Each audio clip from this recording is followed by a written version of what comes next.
Download aplikasi Tarbiyah Sunnah di handphone Anda.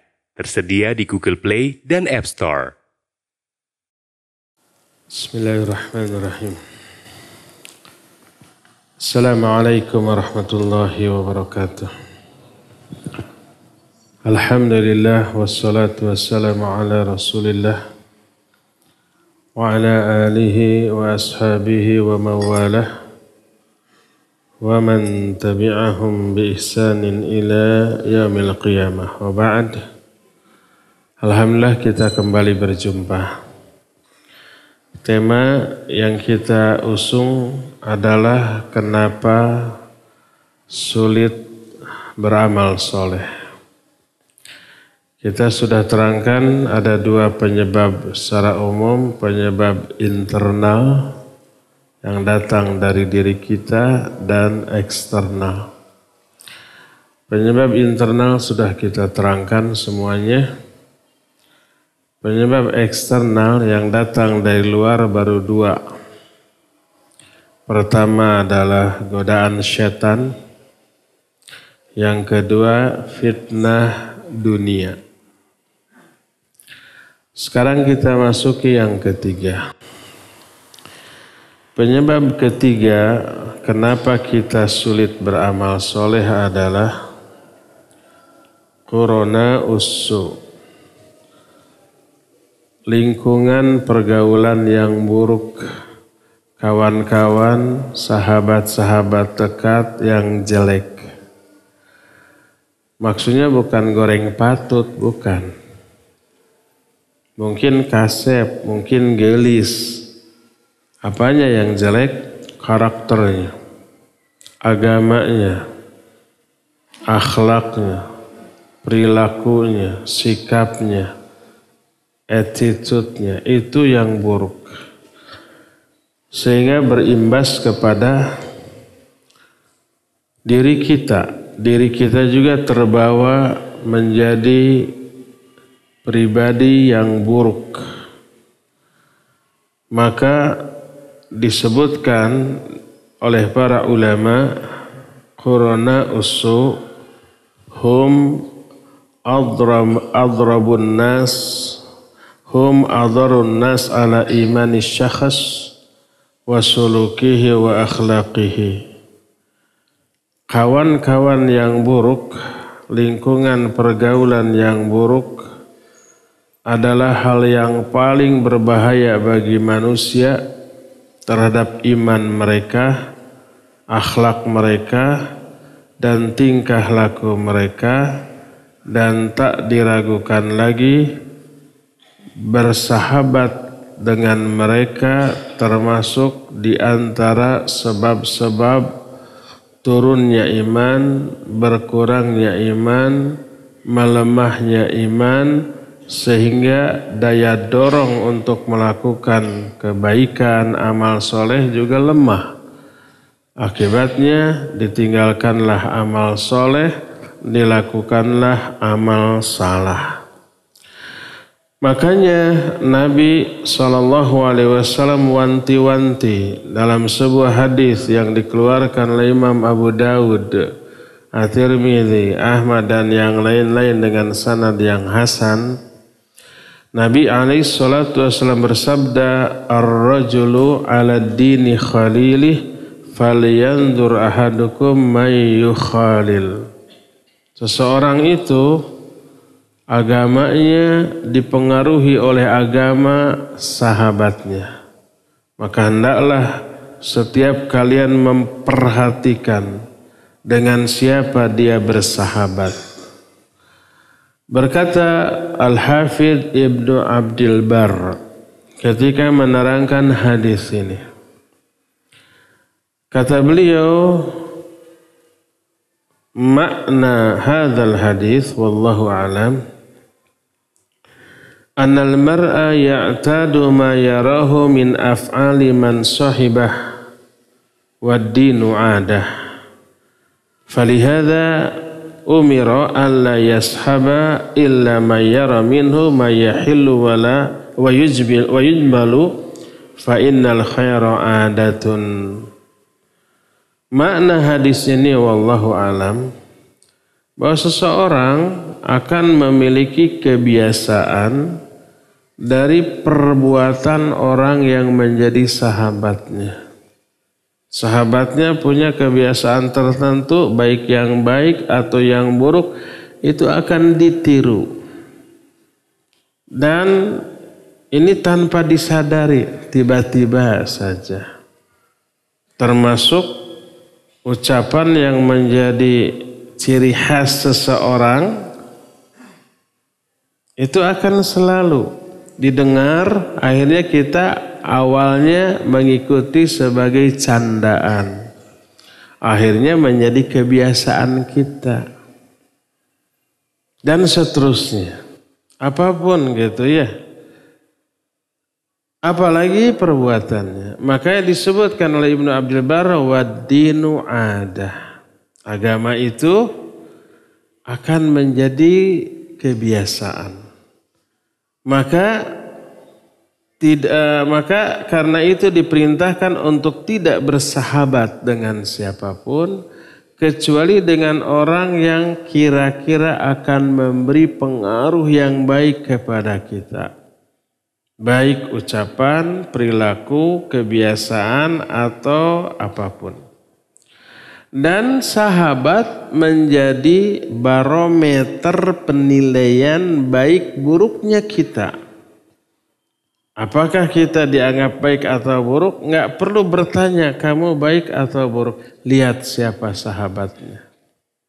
Sebagaimana seorang penyair, juga seorang ulama.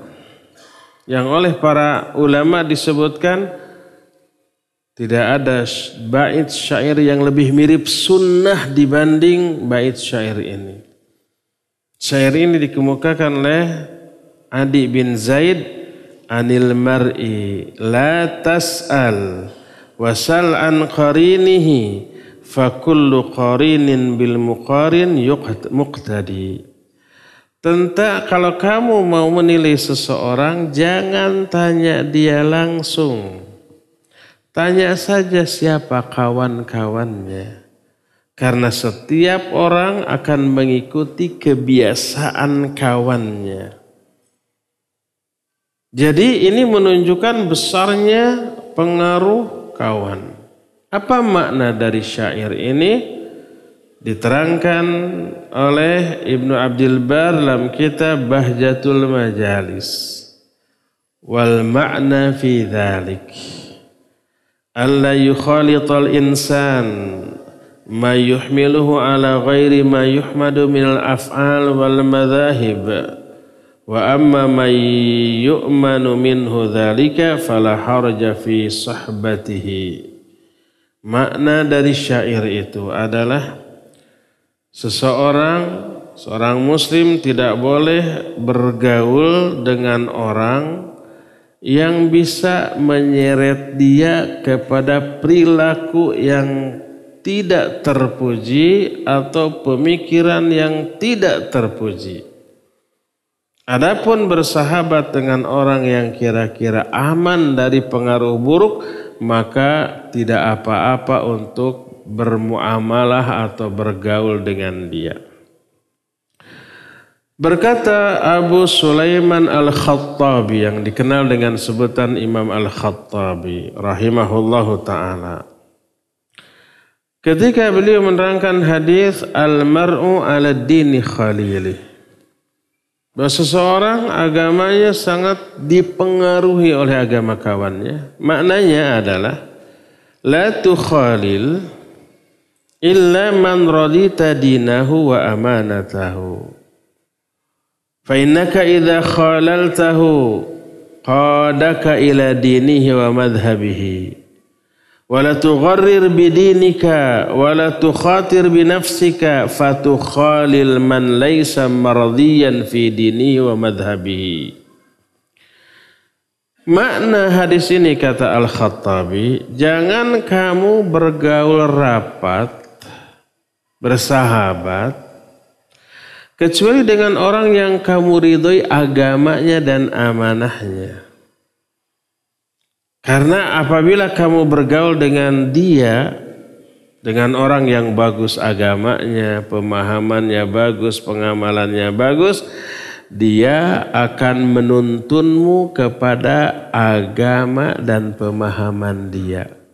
Nanti kita juga akan mengikuti agama dia, pengamalannya dan pemahamannya. Jangan kamu tertipu dengan agamamu. Jangan tertipu dengan dirimu. Artinya jangan kepedean. Saya mah agamanya kuat, pemahamannya sudah lurus, kemudian ilmu sudah mendalam, ngajinya juga udah belasan tahun atuh gitu ya. Terus kamu bersahabat dengan orang yang kamu tidak ridhoi agamanya dan amalannya. Lalu kamu lambat laun tanpa disadari, tanpa terasa menjadi orang seperti itu. Ingat apa yang dikatakan oleh para ulama seperti Imam Sufyan bin Uyainah rahimahullah ta'ala. Sufyan bin Uyainah ini oleh para ulama sezaman dan setelahnya digelari dengan gelar Syekhul Islam. Sama dengan satu Sufyan yang lain, yang satu lagi, Sufyan Ats-Tsauri. Sufyan bin Uyainah juga sama. Berkata Sufyan bin Uyainah, "Wa qad ruwiya fi hadzal hadits, unduru ila Fir'aun ma'ahu Hamman, unduru ila al-Hajjaj ma'ahu Yazid bin Abi Muslim syarrum minhu. Unduru ila Sulaiman bin Abdul Malik sahibahu Raja bin Haywah faqawwamahu wasaddadahu." Kata Imam Sufyan bin Uyainah, ada banyak hadis yang diriwayatkan tentang hal ini. Coba perhatikan sejarah. Fir'aun, dia punya dua sahabat buruk. Siapa sahabat buruk ini? Hamman dan Qarun. Lihat Hajjaj bin Yusuf, seorang jenderal atau panglima di zaman siapa? Yazid bin Muawiyah. Jahat dia, zalim. Itu karena pengaruh orang yang lebih jahat darinya, namanya adalah Yazid bin Abi Muslim. Lebih jahat daripada Hajjaj. Salah seorang gubernur di masa kekuasaan Bani Umayyah yang ketika Allah mentakdirkan, alhamdulillah, suatu saat kalangan Bani Umayyah memiliki seorang khalifah yang rasyid, namanya Umar bin Abdul Aziz radhiyallahu anhu. Saat itu Yazid bin Muslim menjadi gubernur di satu negara di Afrika, dipecat. Apa alasannya? Dia sahabat dekatnya Hajjaj bin Yusuf. Dia mengelak, saya hanya sebentar bergaul dengan Hajjaj bin Yusuf. Nggak lama kok. Apa kata Umar bin Abdul Aziz? Seandainya pergaulanmu dengan Hajjaj hanya setengah hari, maka itu cukup menjadi dalil tentang buruknya perilakumu dan agamamu. Melihat sahabatnya yaitu Hajjaj bin Yusuf. Hajjaj bin Yusuf ini yang kemudian melakukan pembunuhan terhadap susu Rasul alaihi salatu wassalam, Husain bin Ali bin Abi Thalib. Nah, itu contoh-contoh yang buruk. Lihat lagi contoh yang buruk, umpamanya paman Nabi kita alaihi salatu wassalam, namanya Abu Thalib. Orang yang besar jasanya kepada Nabi dan Islam, kaum muslimin, pelindung, tapi enggak masuk Islam. Karena apa? Bersahabat erat dengan Abu Lahab, dengan Utbah, orang-orang musyrik. Pas mau mati, Nabi alaihi salatu wasallam menuntun dia untuk mengucapkan 2 kalimat syahadat sebelum sakarat. Kata Nabi alaihi salatu wasallam, ya ammi, qul la ilaha illallah kalimatan asyhadu laka biha indallah. Hei pamanku, ucapkan olehmu la ilaha illallah. Satu kalimat yang aku akan menjadi saksi bagimu di sisi Allah nanti. Belum saja Abu Thalib mengucapkan, dua sahabatnya ini langsung menghardik. Ya Abu Thalib, atarghabu an millati Abdul Muttalib? Hei Abu Thalib, apa kamu sudah benci kepada agama Abdul Muttalib? Terus diulang-ulang sampai mati dalam keadaan musyrik. Ini pengaruh buruk dari kawan yang buruk sampai mati dalam keadaan su'ul khatimah wal'iyadzu billah. Nah, tadi ada ucapan Imam Al-Khattabi, la tugharir bidinika wa la tukhatir binafsika fatukhalil man laysa mardiyan fi dinihi wa madhabi.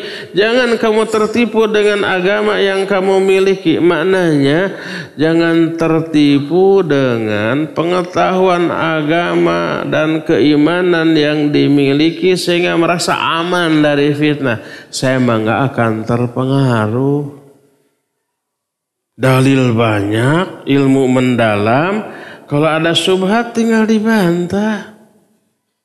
Akhirnya dia bersahabat dengan orang yang agamanya menyimpang.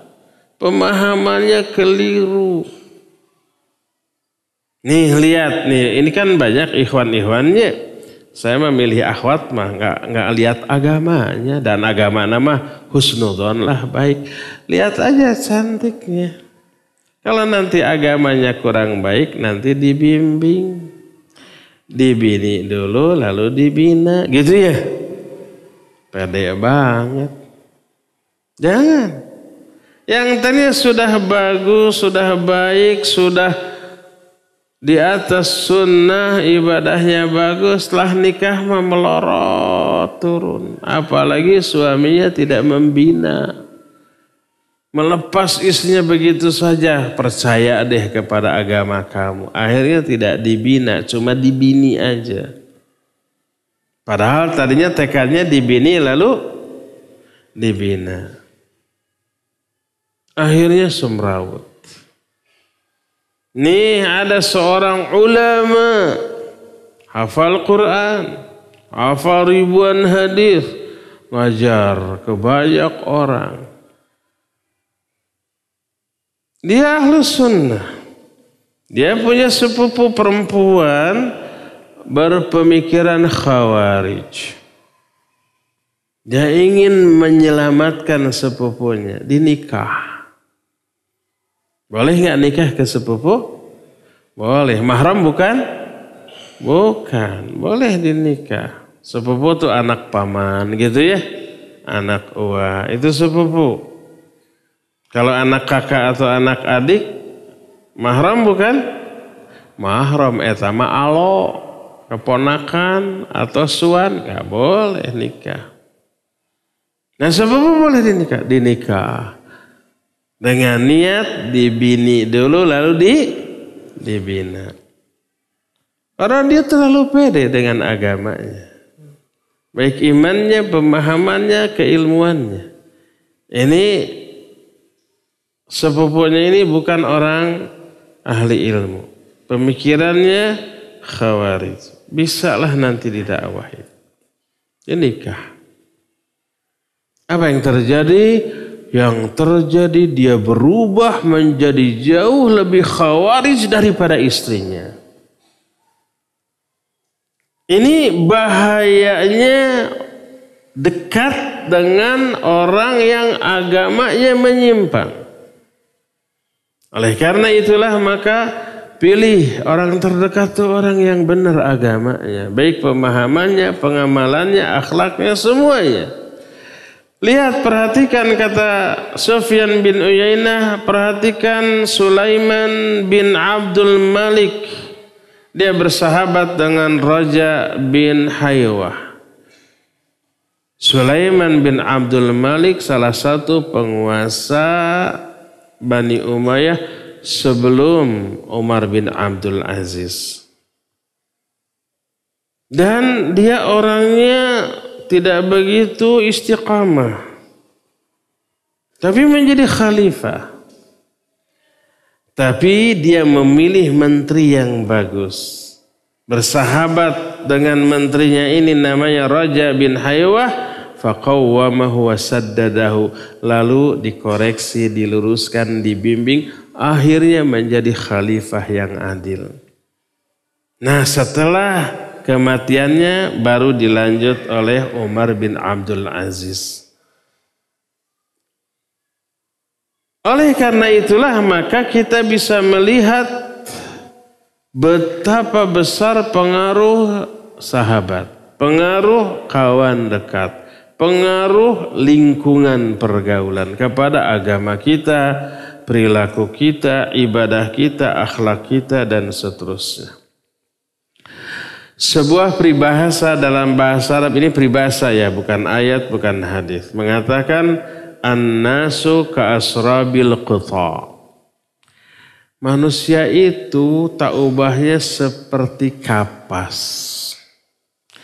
Dia akan menyerap cairan apapun dari benda yang ditempelinya. Kalau umpamanya ada sesuatu yang basah, tempelkan kapas di sana. Apa yang terjadi? Kapas itu menjadi basah, dia cepat menyerap. Seperti itu. Kenapa ada peribahasa seperti itu? Lamma jubilu alaihi min tashabbuhi ba'dihim bi ba'd wa muhakati ba'dihim li af'ali ba'd. Itu disebabkan karena manusia. Kenapa disebut manusia tak ubahnya seperti kapas di dalam hal menyerap? Karena mereka diciptakan untuk saling meniru, menyerupai kawan-kawan terdekatnya. Saling mempengaruhi, saling dipengaruhi. Oleh karena itu siapapun orang yang menjadi orang pertama yang memberi contoh baik kebaikan ataupun keburukan, maka dia menanggung dosanya kalau itu keburukan atau memperoleh pahala dari amalan orang-orang yang mengikutinya. Man sanna fil Islam sunnatan hasanatan falahu ajruha wa ajru man amila biha min ghairi ayun qasa min ujurihim syai'un. Siapa orang yang menetapkan atau menunjukkan satu jalan kebaikan, menjadi pelopor, menjadi perintis, menjadi pemula, melakukan sebuah amal baik, dia akan memperoleh pahala dari amal baik, ditambah pahala orang-orang yang mengikuti kebaikan ini, tanpa mengurangi pahala mereka sedikit pun. Pahala para pengikutnya tetap utuh. Tapi yang menjadi perintis memperoleh pahala tambahan tanpa mengurangi pahala dari para pengikutnya. Demikian juga keburukan man sanna fil Islam sunnatan sayyi'atan fa'alaihi wizruha wa wizru man amila biha.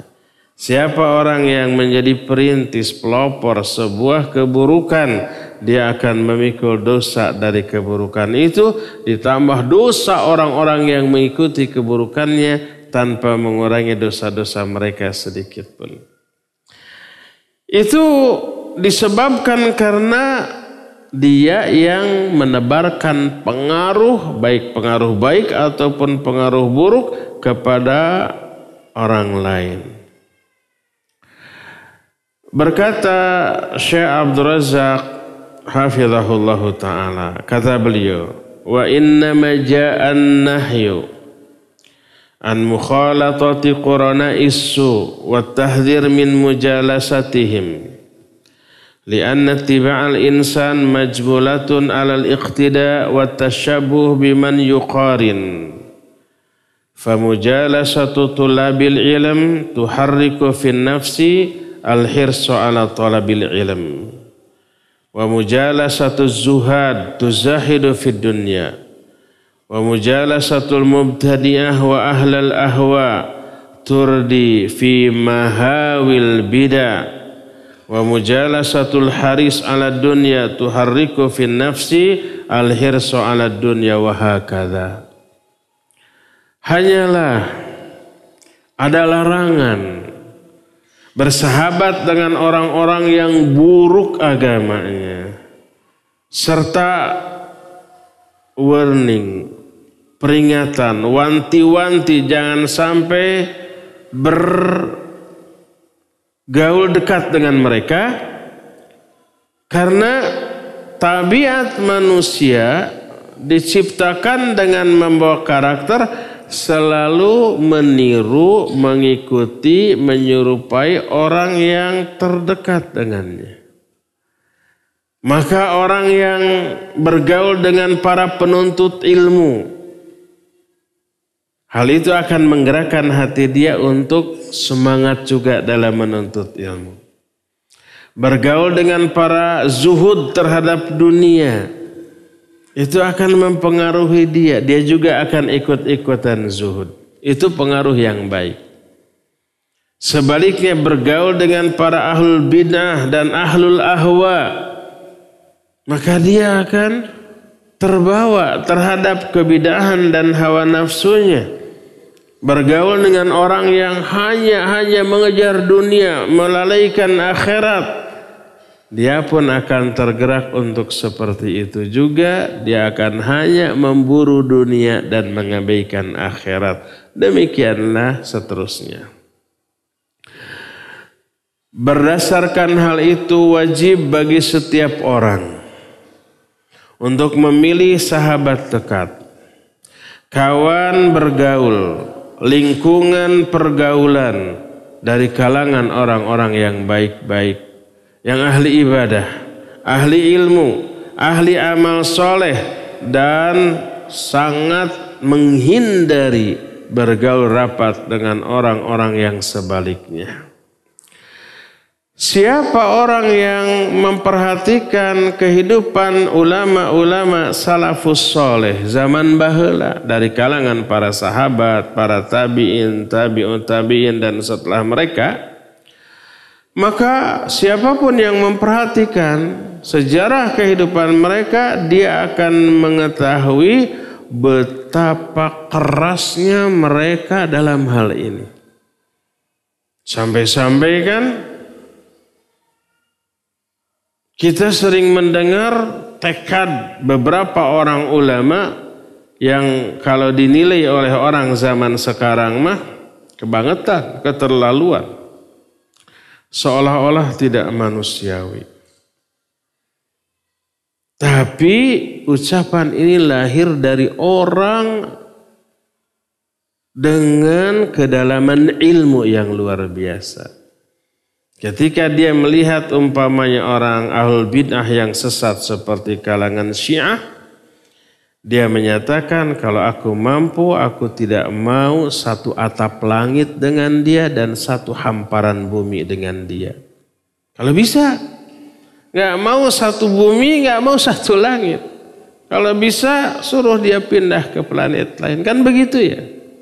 Karena apa? Itu menjadi monster terhadap agama manusia. Bayangkan kalau umpamanya di bumi ini ada makhluk yang bisa membinasakan manusia secara fisik. Monster kalau zaman baheula umpamanya dinosaurus gitu ya. Pemakan daging, bukan dinosaurus, apa nama? T-Rex. Pemakan daging namanya. Setiap ketemu orang dimakan. Setiap ketemu orang dimakan. Setiap makan badannya menggede. Akhirnya meraksasa. Kira-kira kita mau nggak satu hamparan bumi dengan dia, satu atap langit dengan dia? Enggak mau. Bisa-bisa kita nanti mati dimakan. Semua ras kehidupan manusia bisa habis. Berganti dengan monster yang kanibal seperti tadi. Kan gitu ya? Padahal itu hanya ancaman kepada fisik. Kalau ternyata monster itu tembak, dibom, mati. Alhamdulillah. Segala puji bagi Allah yang telah menyelamatkan manusia dari monster ini. Paling gitu ya? Bayangkan kalau sekarang ada orang Dia tidak membinasakan manusia secara fisik, tapi merusak akidah, merusak keyakinan, merusak tauhid. Tanpa terasa, sedikit demi sedikit, mempengaruhi dengan pengaruh yang luar biasa besar. Dan tak mustahil suatu saat kita juga terkena syubhat yang ditebarkan oleh orang tersebut. Akhirnya kita tidak hanya bahaya di dunia, tapi terlebih lagi bahaya di akhirat. Mati di dunia mending, karena memang kehidupan di dunia ini sementara. Tapi kalau binasa sampai ke akhirat, di akhirat adalah kehidupan yang abadi. Siapa yang mau satu atap langit dengan orang yang merusak seperti itu? Makanya ketika para ulama mendengar ada seorang tokoh Syiah zaman bahula mati, bukan innalillahi wa inna ilaihi rajiun, bukan musibah itu, tapi anugerah ya.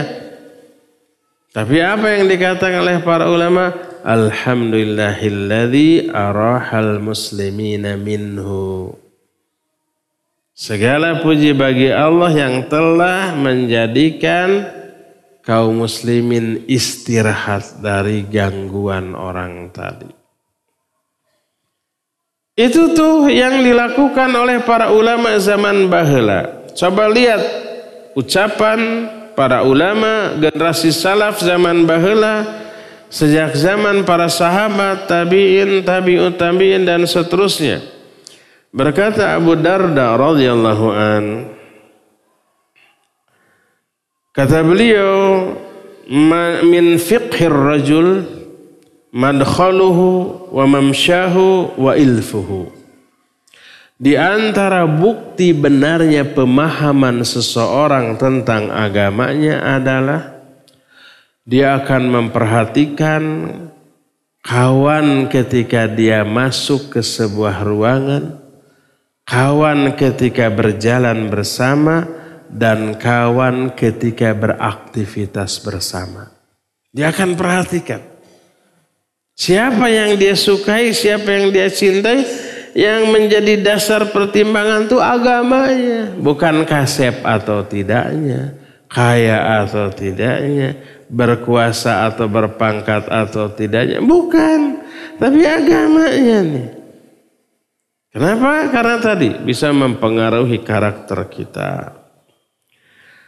Berkata Abu Qilabah setelah meriwayatkan ucapan Abu Darda tadi, beliau menyatakan, ala tara ila qauli syair.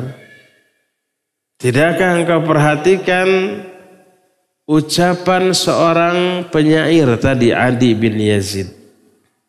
Ulama, tapi ulama zaman bahula menguasai syair-syair bahasa Arab. Karena nilai sastranya sangat tinggi. Penyair ini menyatakan, anil mar'i la tas'al wa absir qarinah fa innal qarina bil muqarin yaqtadi. Jangan tanya tentang baik buruknya seseorang, perhatikan saja kawan orang itu. Kawan-kawan itu orang baik atau orang buruk? Kawan-kawan itu agamanya benar apa menyimpang? Kawan-kawannya ini ahli ilmu, ustadz atau dukun-dukun yang ngaku ustadz? Lihat kawan-kawannya, karena seseorang akan selalu terpengaruh, mengikuti, meniru kawan dekatnya. Berkata Al-Asma'i, seorang ulama rahimahullah ahlul hadis, ketika mengomentari bait syair ini, beliau menyatakan, lam ara baitan ashbaha bis sunnati minhu. Aku tidak pernah melihat ada sebait syair yang lebih menyerupai sunnah dibanding bait syair ini. Menyerupai sunnah itu tadi, sunnahnya Nabi menyatakan, al mar'u ala dini khalilih falyanzur ahadukum may yukhalil. Seseorang agamanya akan dipengaruhi oleh agama kawannya. Maka hendaklah setiap kalian memperhatikan dengan siapa dia berkawan. Syair ini menyatakan anil mar'i la tas'al wa absir qarina fa innal qarina bil muqarin yaqtadi. Jangan tanya tentang baik buruknya seseorang. Lihat saja kawan-kawan orang itu. Orang baik atau orang yang buruk. Karena setiap orang akan meniru-niru kebiasaan kawan dekatnya.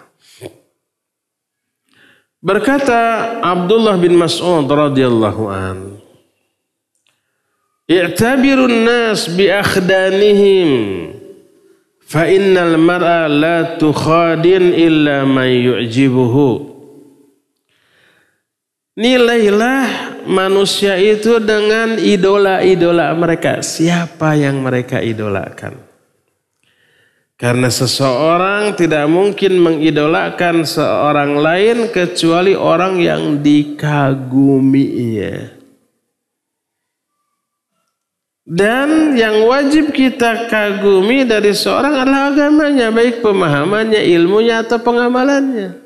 Jangan mengagumi orang karena hartanya, karena kasep atau gelisnya, karena beken atau tidaknya, karena berkuasa atau tidaknya, karena suku bangsanya. Jangan.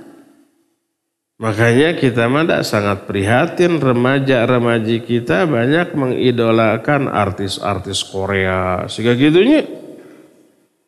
Apa yang dikaguminya? Pasti bukan agamanya. Dan agamanya matung arhat sok mereka.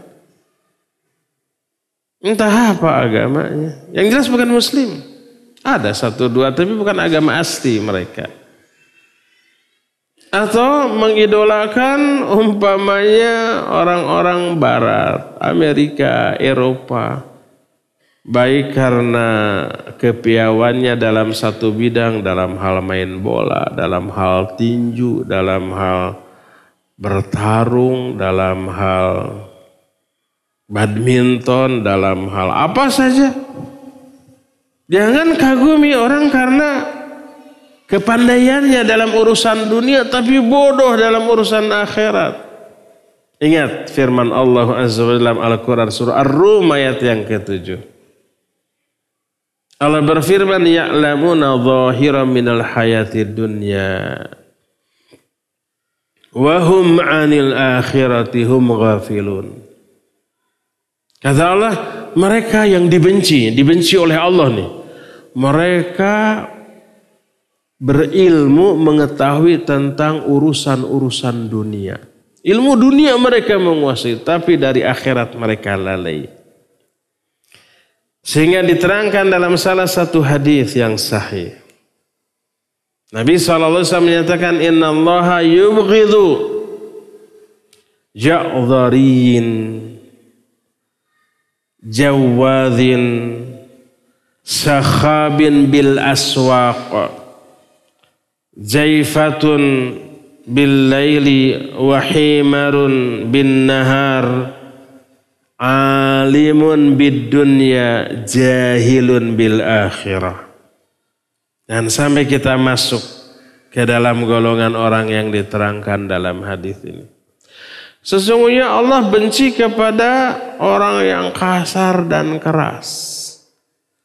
Orang yang rakus kepada kepada harta dunia dan pelit terhadap dunia. Yang rakus biasanya pelitnya. Yang disebut berteriak-teriak di pasar, maknanya bertengkar memperebutkan untung rugi, walaupun hanya sedikit. Mereka ibarat bangkai di malam hari, nggak bangun untuk ibadah. Mereka ibarat himar di siang hari.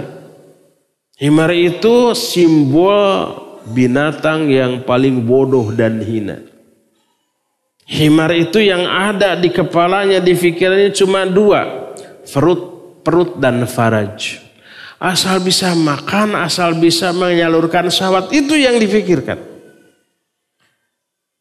Alimun bid dunya, mereka berilmu tentang urusan dunia. Jahilun bil akhirah, tapi bodoh tentang akhirat, bodoh tentang agama.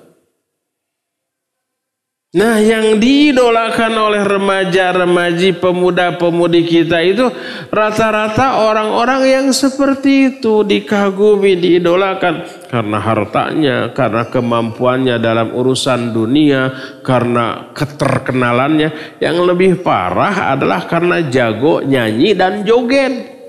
Lalu dikagumi, kan gitunya. Orang yang mengidolakan artis itu karena apanya? Dua, karena suara atau karena aktingnya di sinetron yang sejenisnya, lalu dikagumi. Bagaimana agamanya? Gak diperhatikan. Padahal mereka orang-orang yang dibenci oleh Allah.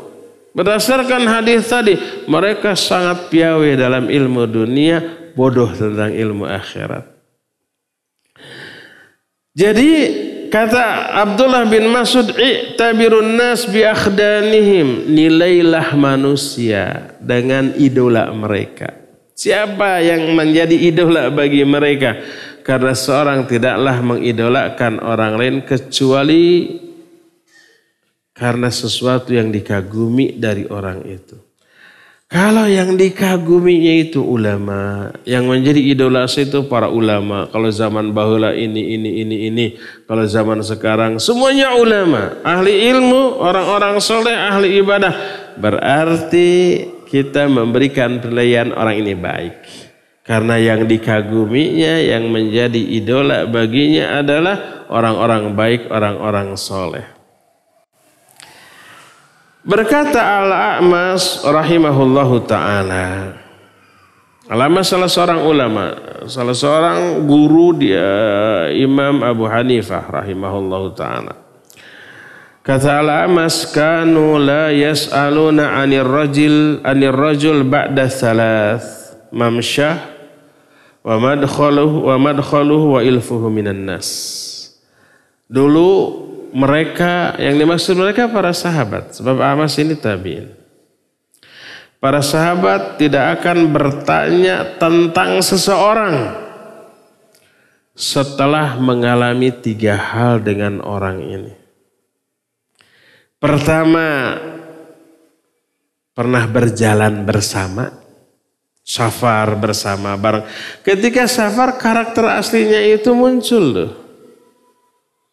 Atau udah jangankan berjalan bersama.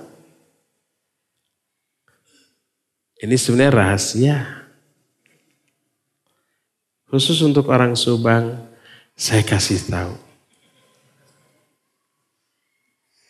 Tapi ulah dibeja-beja di kabatur. Saya berbisik. Kita ikhwan-ikhwan di Selat Sau itu sering jalan ke gunung pagi-pagi. Pas matahari keluar 6:30 jam 7 kita juga keluar. Jalan aja nggak lari.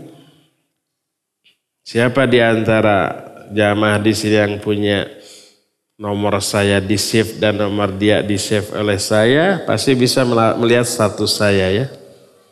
Di status saya selalu ada video lari. Tidak henti-hentinya dari awal sampai akhir. Di gunung lagi. Si gawe nu nya jagoan. Padahal jalan kaki. Tapi lari-lari, shoot. Lari. Paling 5 detik setelah lewat kamera. Dia jalan lagi. Ayo nanjak tuh, lari gitu. Bari haheho eta teh, rifuh. 5 detik setelah lewat kamera, jalan lagi. Jadi 10 bikin video lari terus, tapi yang di upload di status yang lari unggul. Jadi wes siga lari di awal sampai akhir. Hanya sejam lebih dikit. Kadang sampai 10 orang. Resepnya. Nah, walaupun hanya 1 jam, karakter asli masing-masing ikhwan teh muncul tuh. Ada yang genit, centil gitu ya. Ada yang ngecebrek wae, ngomong terus. Padahal waktu bergaul mah pendiam dia teh. Aslinya muncul. Apalagi kalau safar bareng puluhan kilometer berhari-hari, karakter aslinya ketahuan. Para sahabat tidak akan bertanya tentang seseorang kepada siapapun setelah mengalami 3 hal. Jalan bareng, beraktivitas bareng gitu ya, duduk juga bareng. Duduk gini saja ngopi bareng gitu, ngobrol-ngobrol, itu bisa terketahui karakter dari masing-masing orang. Berkata Imam Sufyan bin Uyainah rahimahullahu ta'ala, laisa syai'an ablagu fi fasadi rajulin wa salahihi min sahibin. Tidak ada sesuatu pun yang lebih merusak seseorang atau lebih memperbaiki seseorang dibanding sahabat. Kalau bersahabat dengan orang buruk, orang ini akan terbawa buruk, rusak. Kalau bersahabat dengan orang baik, orang ini akan terperbaiki menjadi orang yang baik pula. Berkata Qatadah rahimahullah, inna wallahi ma ra'ayna ar-rajula yusahibu minan nas illa mithlahu wa syaklah. Fasahibu salihin min ibadillah. La'allakum an takunu ma'ahum aw mithlahum. Kata Qatadah, demi Allah, tidaklah kami melihat seseorang bersahabat dengan orang lain kecuali orang itu akan mirip dengan karakter sahabatnya atau persis dengan karakter sahabatnya. Maka bersahabatlah kalian wahai manusia dengan orang-orang soleh dari kalangan hamba-hamba Allah, agar kalian bersama dengan mereka atau seperti mereka. Ingat, Rasul SAW menyatakan, Al-mar'u ma'aman ahabba. Seseorang akan bersama-sama dengan orang yang dicintai. Ini sampai kiamat. Sampai di surga nanti. Seorang sahabat bertanya, ya Rasulullah, mata sa'ah. Wahai Rasulullah, kapan hari kiamat? Oleh Nabi dijawab, ma'a'adadza laha. Memangnya apa yang sudah kamu siapkan untuk menghadapi kiamat? Sampai nanya-nanya kapan segala.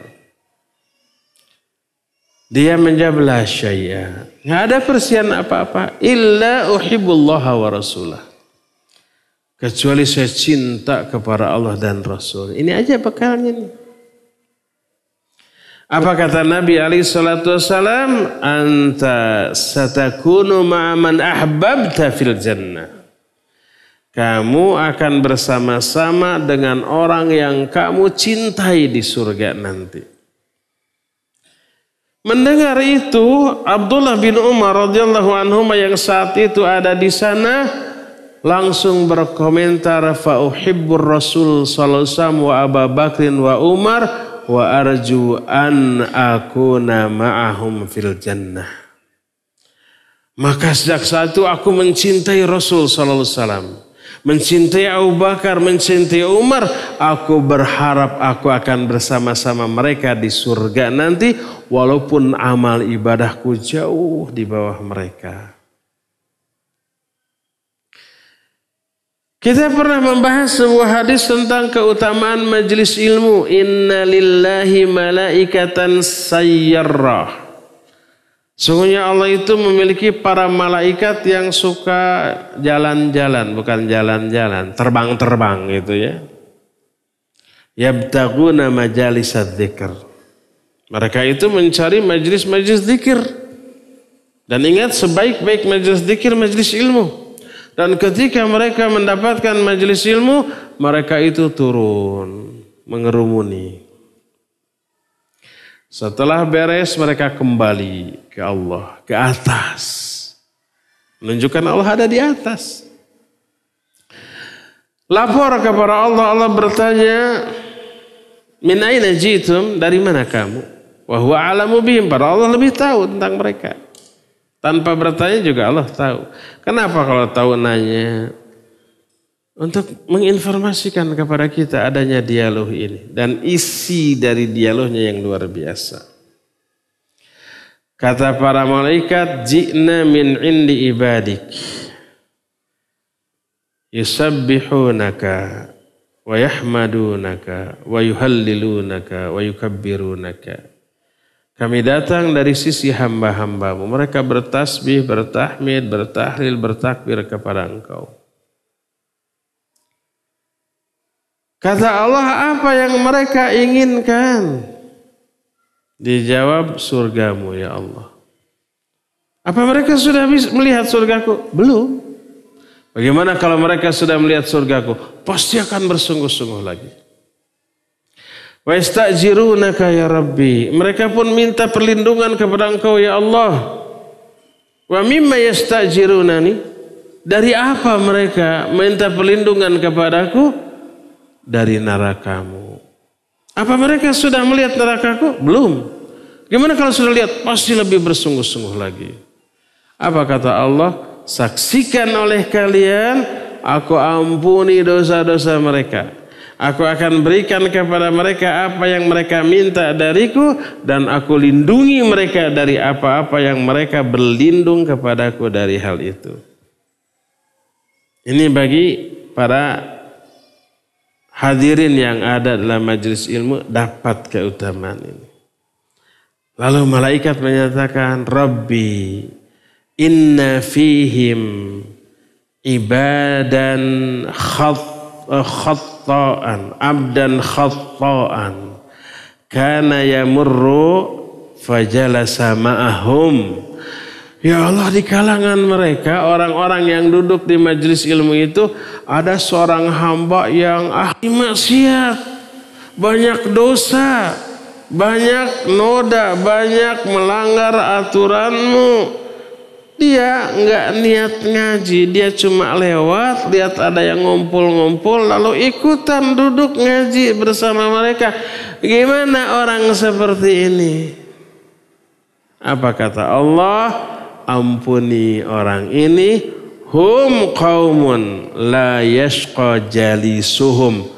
Para penuntut ilmu itu adalah satu kaum yang siapa saja yang duduk bermajlis, bermuamalah, bergaul dengan mereka, orang ini tidak akan binasa. Lihat. Tadi ada seorang hamba ahli maksiat, nggak niat ngaji, cuma lewat, lihat ada yang ngumpul, ikut duduk. Bayangkan, kena juga anugerah berkah karunia dari Allah Azza wa Jalla. Dan ini pengaruh baik dari apa? Dari bergaul dengan orang-orang yang baik. Makanya berkata Qatadah tadi, fasahibus solihin min ibadillah la'allakum an takunu ma'hum aw mithlahum. Bersahabatlah kalian dengan orang-orang soleh dari kalangan hamba-hamba Allah agar kalian bersama mereka atau serupa dengan mereka. Berkata Fudail bin Iyadh rahimahullah, laisa lil mu'min ayyaquda ma'a kulli man syaa. Tidak pantas bagi seorang mukmin untuk bergaul dengan siapapun yang dikehendaki. Enggak, milih-milih atuh. Jangankan milih orang untuk jadi sahabatnya, milih barang, milih makanan saja, apakah semaunya asal comot, belawak gitu ya, ambil berapa harganya, bayar, kemudian dipakai. Apa begitu? Enggak. Sok milih durian. Aduh, sampai nonggeng-nonggeng atuh. Takol, plek, nyeri gini. Diambuan, gitu kan? Takol di kupeso, cing mang dicokel kan gitu ya. Takut apa? Takut gagal. Hanas, kata orang Sunda namanya. Naon hanas teh bahasa Indonesia. Hanas dibayar mahal, ari pek teh teu amis. Duh, susah di Indonesia kan. Hanas dibayar mahal ternyata tidak manis. Hanasnya tetap nggak bisa diterjemahkan. Jadi milih makanan, milih barang pasti yang terbaik. Nggak mau yang gagal. Mahal dikit nggak apa-apa, asal kualitasnya bagus. Apalagi milih orang, termasuk milih sahabat. Milih jodoh, jangan sembarangan. Jangan hanya bagus casingnya, tapi dalamnya jelek gitu ya.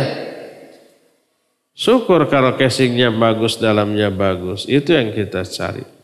Ini casingnya bagus, ternyata dalamannya sudah rongsokan. Ini yang bahaya. Tertipu dia ya. Asar-asar dari para sahabat dan para ulama tentang masalah itu amat sangat banyak. Yang intinya, jangan salah dalam memilih kawan bergaul. Jauhi kawan-kawan bergaul yang memberi pengaruh buruk kepada kita. Karena ini akan merusak iman kita. Rusaknya iman kita berpengaruh kepada semangat beramal.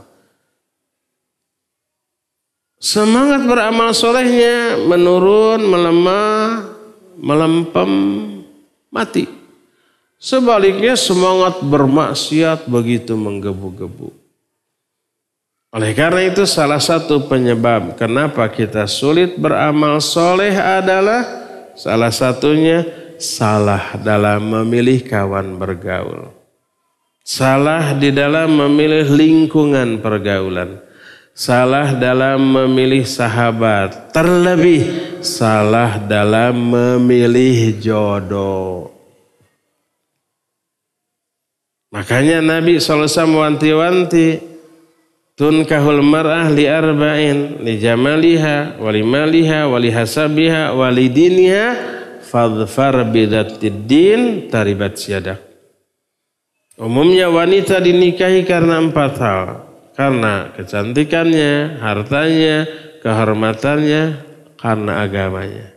Di antara 4 kriteria ini kata Nabi, fadfar bidzatid din. Pilih wanita untuk dinikahi karena agamanya. Pemahamannya, ilmunya, terutama pengamalannya, taribat siadak. Kalau enggak, kamu akan binasa. Kalau enggak, kamu rugi. Kalau enggak, kamu menyesal. Kalau enggak, kamu akan menderita seumur hidup rumah tangga kamu. Kalau hanya melihat wanita dari fisik, wah cantik, gelis gitu ya. Sudah agama nama tenang, bisa dibina setelah dibini. Ngajulah gitu ya. Disangkanya kecantikan itu abadi, enggak. Disangkanya kecantikan itu bisa mempertahankan perasaan suka. Enggak. Cantik fisiknya pika sebelun kalakuanana dah sebel itu teresep. Terkalahkan oleh aspek psikis kita.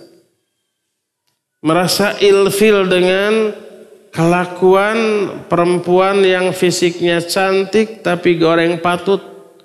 Akhlakna sebel. Makanya sebelum tahu mah senyumnya ini manis luar biasa. Setelah tahu mah senyum nage pika sebelin. Tidak mau melihat ya. Inilah penyebab yang ketiga. Penyebab eksternal. Kenapa kita sulit beramal soleh. Yaitu apa? Salah gaul, salah dalam memilih kawan. Kita lanjut yang keempat. Penyebab keempat sulitnya beramal soleh bulan depan kita bahas. Udah lewat waktunya, sudah cukup sampai di sini. Kita masih punya waktu sebentar untuk bertanya jawab. Kalau ada yang mau bertanya, Ikhwan atau Ahwat silakan menulis khusus untuk Ikhwan. Kalau ada yang mau langsung secara lisan, silakan juga ya.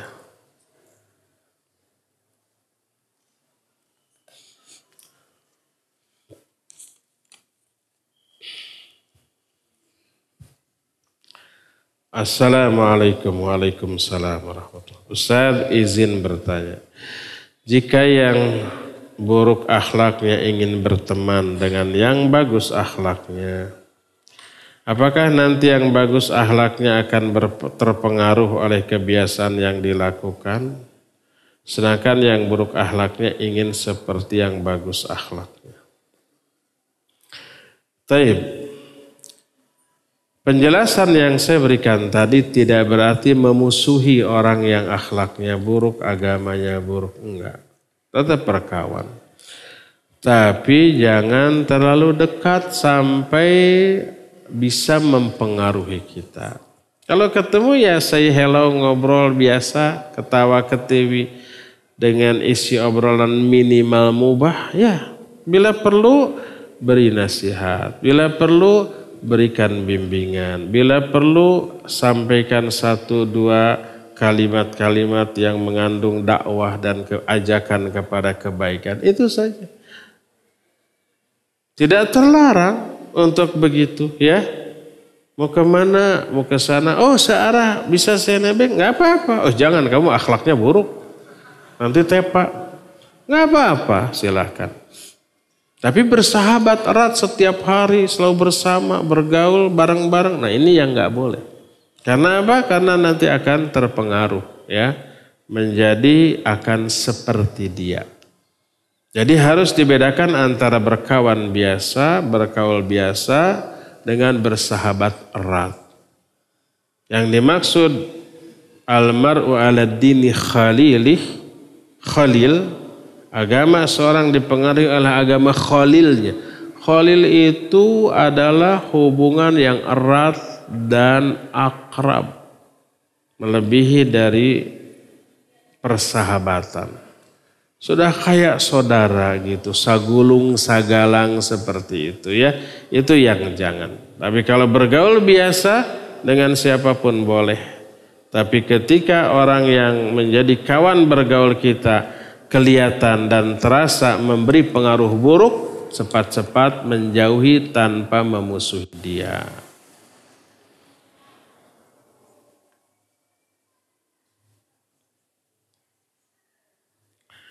Afan Pak Ustadz, patokan masbuk ketinggalan 1 rakaat itu ketika sudah baca surah Fatihah atau ruku? Ruku. Walaupun tidak kebagian Fatihah. Tapi bukankah ada hadis yang menyatakan la sholata liman lam yaqra bi Fatihatil kitab? Tidak ada sholat bagi orang yang tidak membaca Fatihah. Betul, itu untuk 2 orang. Pertama untuk imam, kedua untuk yang sholat munfarid. Adapun makmum bukan itu dalilnya. Salah satunya adalah hadis tentang Abu Bakrah radhiyallahu anhu. Bakrah bukan Abu Bakar, Abu Bakrah. Dan ini hadis termuat di dalam kitab Bulughul Maram susunan Imam Ibnu Hajar Al-Asqalani rahimahullah. Abu Bakrah telat datang ke masjid, begitu di pintu Nabi dan para sahabat sudah ruku di pintu masjid. Dia langsung takbir di pintu masjid, langsung ruku. Dalam keadaan ruku dia berjalan menuju shaf. Kebayang kan? Berjalan sambil ruku. Itu rakaat pertama. Jangankan Fatihah, surat aja nggak kebagian. Tapi ruku masih dapat walaupun sambil berjalan. Dan dia tidak menambah lagi. Seusai sholat, Rasul SAW bertanya, siapa yang tadi berjalan sambil ruku? Saya ya Rasulullah. La ta'ud, jangan kamu ulangi lagi. Udah. Tapi Nabi SAW tidak menyuruh orang itu tambah 1 rakaat, kamu kurang. Enggak. Menunjukkan dapat rakaat itu. Larangan tadi jangan diulang ruku sambil berjalan. Tapi rukunya sudah dapat. Ditunjang dengan hadis lagi, hadis yang lain, faman adrakar ruku faqad adrakar rakaat. Siapa yang memperoleh ruku imam, maka dia memperoleh 1 rakaat itu. Itu hadis tentang sholat berjamaahnya. Fa qiraatul imam li qiraatil ma'mum. Bacaan imam sudah mencakup bacaan makmum ya. Jadi yang menjadi patokan ruku, bukan Fatihah. Bagaimana menyikapi sahabat kita pas lagi senang menjauh, pas lagi susah mendekat?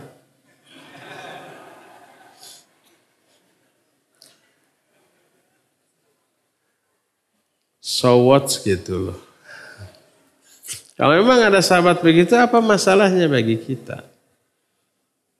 Baru ini dianggap masalah kalau niat kita berteman dengan dia itu matre.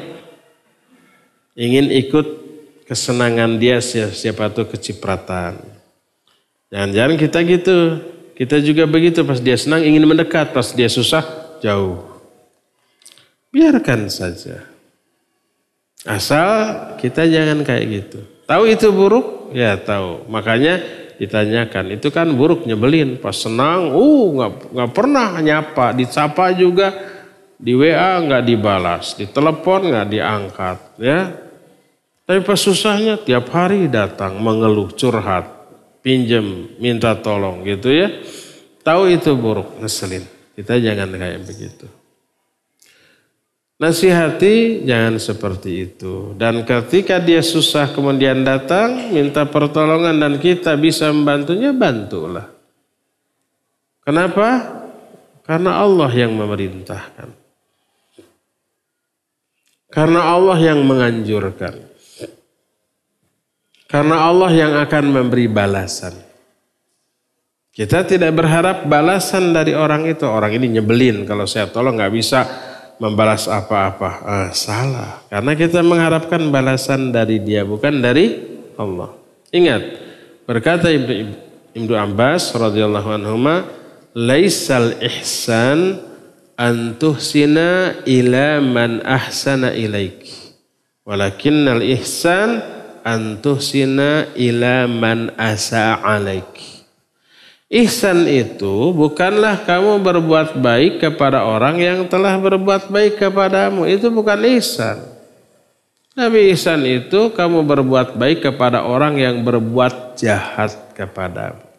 Idfa' billati hiya ahsan. Balaslah keburukan dengan kebaikan. Jadi kalau orang lain kayak begitu, balas saja dengan kebaikan. Jadi kalau umpamanya dia lagi senang, jangan disamperin, biarkan dia bersenang-senang. Pas dia susah nyamperin, kita hadapi, ada apa yang bisa saya bantu gitu. Saya butuh uang 1 miliar, nggak bisa Afwan itu. Apalagi 1 juta, nggak bisa, nggak punya. 100.000, ayah juga 2.000 tah gitu. Semampunya ya.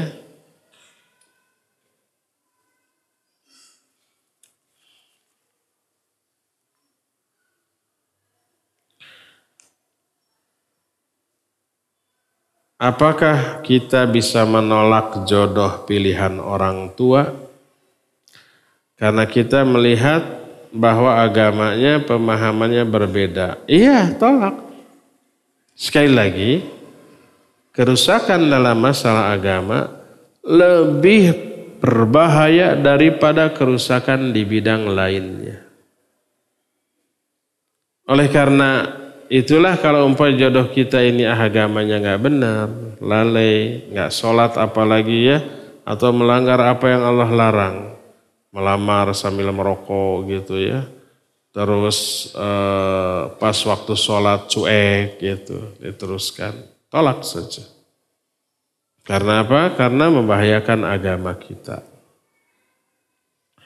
Tapi dalam mengungkapkan penolakan ini sebaik mungkin ke orang tua. Jangan menyakiti.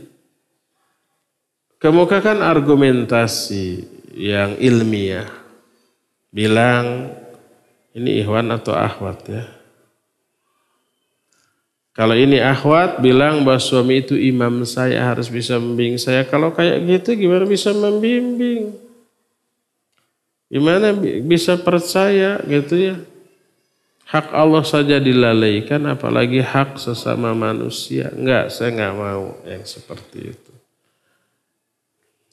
boleh ditolak. Tapi dengan cara yang baik. Terakhir ya, jangan ada yang nanya lagi. Dah habis waktunya.